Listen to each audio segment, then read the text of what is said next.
Itatiaia Saúde. Doutor Guilherme Loss, nos propomos hoje, então, a falarmos de saúde mental de forma geral.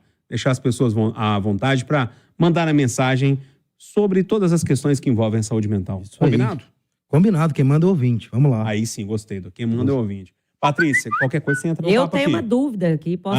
Então manda, ué. Começa furar a você. fila? Vai lá.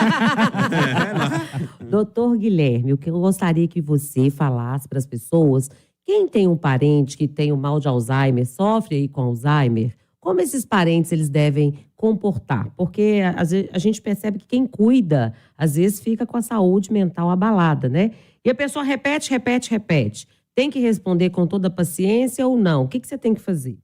É interessante você estar trazendo, porque os cuidadores de idosos, gente, é uma das profissões que mais tem incidência de depressão. São das classes de trabalho que mais adoece, porque lida com desgaste, primeiro com o sofrimento do idoso, e muitas vezes com perda, né, de pacientes que cuidam. Então são muitas pessoas que adoecem. E os familiares de pacientes com demência, eles sofrem muito. É desgastante. São situações de estresse, de confusão familiar, de acusação, de perda de objeto e você não consegue encontrar. Tem toda uma série de desgaste. O que a gente fala é, primeiro, né, lidar com o paciente da maneira mais tranquilizadora possível, ajudando ele a tirar o foco. Se ele pergunta para você 100 vezes a mesma coisa, é um sinal de que a serotonina dele está baixa e que o instinto de defesa dele está acessando aquele núcleo. Então você tem que diminuir o exercício daquele núcleo. Mude o assunto, troque, vire a página, leve ele para interagir com ambientes ou com atividades que possam preencher a mente dele para aquele núcleo não ficar dominante. Por exemplo, mostra uma foto de uma pessoa que ele gosta. Mostra uma foto. Pai, aqui olha que foto que legal que eu encontrei, por exemplo. Perfeito. Ô pai, vamos ali olhar aquela planta sua que cresceu, você vê como é que tá bonita? Então toda essa série de condução e preenchendo a mente o máximo possível. Agora, sempre é bom lembrar que alterações de comportamento importante, estresse, exaltação, hostilidade, agressividade, cursam com desequilíbrio mental que precisa ser tratado. Quando você cuida desse desequilíbrio, você não está cuidando só, não é porque você quer ter paz, é porque você vai oferecer paz pro paciente. Ele vai regularizar a mente dele, ele vai regularizar a pressão, a imunidade. Quando você cuida da mente, você organiza o corpo como um todo. Então não é crueldade medicar agitação, medicar agressividade. É carinho, é cuidado e faz muito bem para a saúde dele. Bacana demais. Posso seguir, Patrícia? Pode Quer furar seguir. mais a fila? Não, deixa o ouvinte. Manda aí, Batista. Pergunta pro doutor Guilherme se existe só aquela carbamazepina para epilepsia. Só existe esse medicamento. Qual que é o medicamento que eu não entendi, doutor? Carbamazepina. Só existe esse? Não, você tem mais de 20 a 30 medicamentos que controlam a epilepsia. A carbamazepina é um anticonvulsivante antigo, sabe? Da década de 70 e que tem no SUS. Então é muito prescrito, mas ele é interessante que ele é passado para casos psiquiátricos, porque toda vez que você reduz todo anticonvulsivante é como se fosse um cinto de segurança que impede o cérebro de chacoalhar demais. Se você usa um anticonvulsivante, é como se você considerasse que uma crise bipolar é uma mini convulsão. Então você previne crises bipolares, previne crises de agitação em pacientes psicóticos, previne crises de agressividade. Até em pacientes idosos com demência, a gente usa anticonvulsivantes. A carbamazepina é um deles. Gente, um detalhe importante, a carbamazepina, ela diminui a potência de todos os outros remédios que você toma. Então, um remédio antigo que acelera o metabolismo hepático, enfraquece os outros remédios. Então, quando você introduz esse remédio, ele tem que ser reavaliado todas as doses de outros. Então, é importante que as pessoas façam um acompanhamento muito de perto para observar qualquer alteração que surja com o uso desse medicamento. Diz que é um remédio antigo. Não é porque ele é antigo que ele é ruim. Não, muito seguro, muito efetivo para casos de crise refratárias, persistentes e para quadros epiléticos. Mas de existem difícil melhores controle. no mercado? Existe. A oxcarbazepina é um metabólito melhor que tem menos efeito colateral e que não interfere nos outros remédios que a pessoa toma. Mas você tem diversos. Né? Você tem gabapentina, você tem, por exemplo,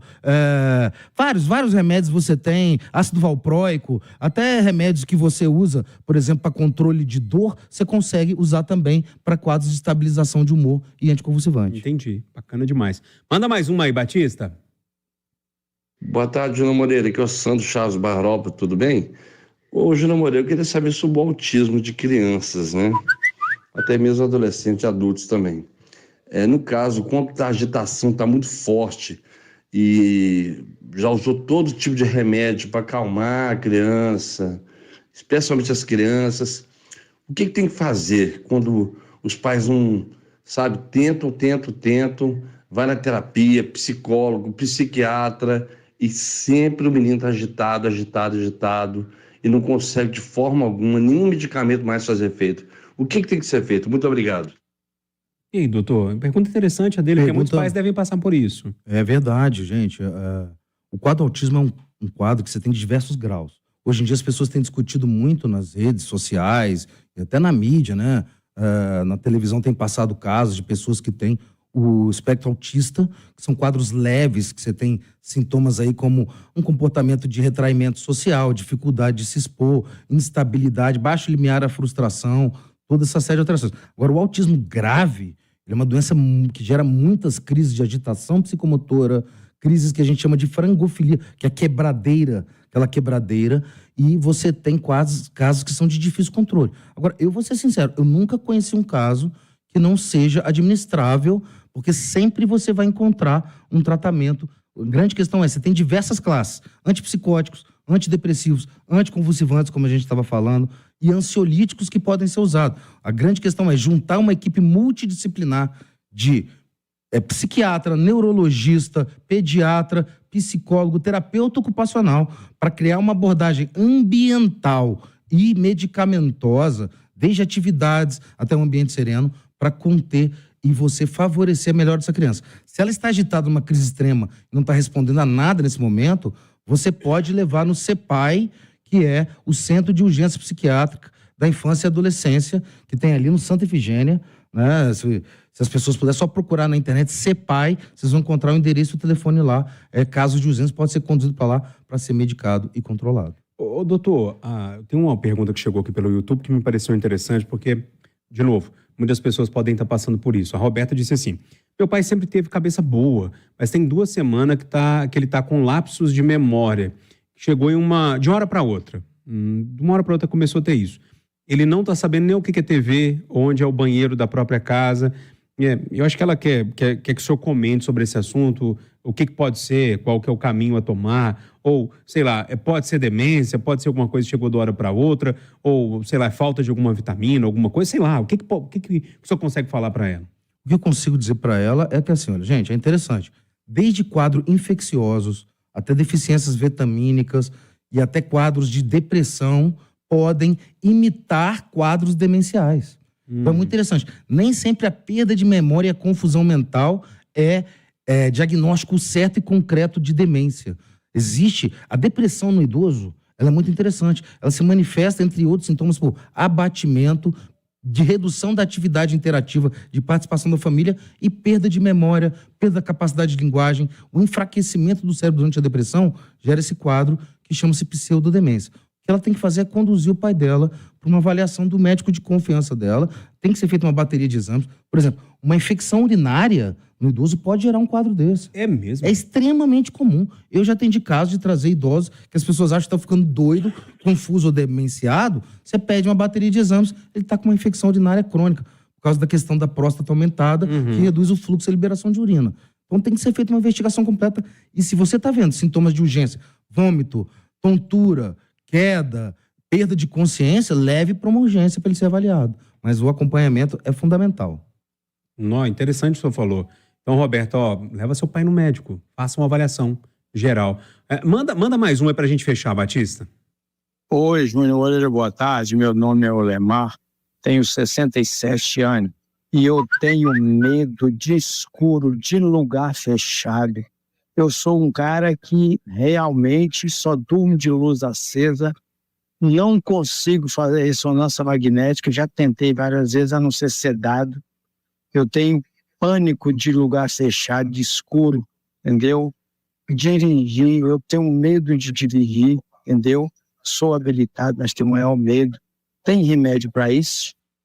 Ô, doutor, eu vou te pedir só um tempinho, que o Gustavo Cícero está conectado para trazer informações. Daqui a pouco, então, o Gustavo Cícero vai trazer mais informações. Então, vamos responder. O ouvinte basicamente falou que ele está com medo de tudo. Medo de tudo, principalmente do escuro e de lugares fechados.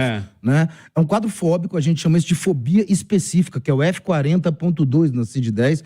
É uma doença que geralmente decorre ou de situações reais ou imaginárias de sofrimento intenso relacionado a um contexto. Se ele, por exemplo, quando era criança, foi preso num lugar escuro, passou muito medo e relembrou daquela situação várias vezes, o cérebro dele construiu uma ponte entre o circuito da ansiedade, do medo e a percepção do escuro. Então, toda vez que ele entra num lugar escuro, num lugar fechado, ele acessa esse circuito do instinto de defesa que dá uma sensação de pânico, de desespero, de incapacidade nele.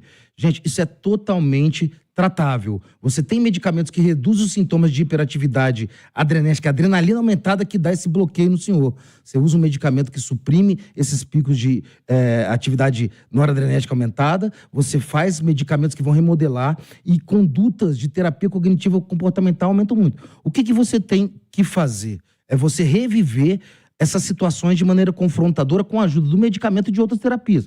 Quer ver um exemplo, por exemplo? Se eu colocar esse senhor, vamos dizer que eu dou 6 gotas de Rivotril para ele, falo, meu caro, vamos lá agora pro escuro e o senhor vai levar qual o doce que você mais gosta. Você vai entrar lá no escuro com 6 gotas de Rivotril e vai comer o chocolate. Se ele fizer isso várias vezes, o cérebro dele vai formar novas conexões entre o escuro e o medo e áreas positivas. Você vai neutralizando o domínio da área negativa, superando a fobia. Vocês estão entendendo? Tem tratamento para Tem isso. tratamento. Basicamente é isso. Buscar tratamento. Não precisa tanto viver desse psicoterapia quanto medicamentos, enfrentando, superando e dessensibilizando aquela área que está condicionada cronicamente ao medo intenso. Mas a pessoa precisa querer. Querer e persistir. Exige muito esforço e dedicação para superar esse tipo de certo. quadro. Batista, eu sei que tem mais perguntas aí. Guarda essas perguntas pra gente. Coloca na nossa pastinha aí, porque a gente vai voltar a falar desses assuntos. E é muito legal quando a gente deixa o assunto livre, que aparecem perguntas de todo lado, né? É uma metralhadora no doutor aqui. Tem que ser bom, viu, Patrícia? Nossa! Vai responder assim. Aí eu fico prestando qualquer um, não. atenção porque é uma aula que ele Não dá, é? né? É. E o pior não é muito isso, não. O pior explicado. é que ele vai explicando tudo que ele fala. Parece que a gente tem também, né? Eu começo a... Eu achei que era só comigo que acontecia.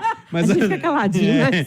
Ô, doutor, deixa o telefone lá da clínica para Deixa, quem quiser fazer uma consulta, trocar uma ideia com o senhor. Gente, anota aí, é o 319-8212-6299.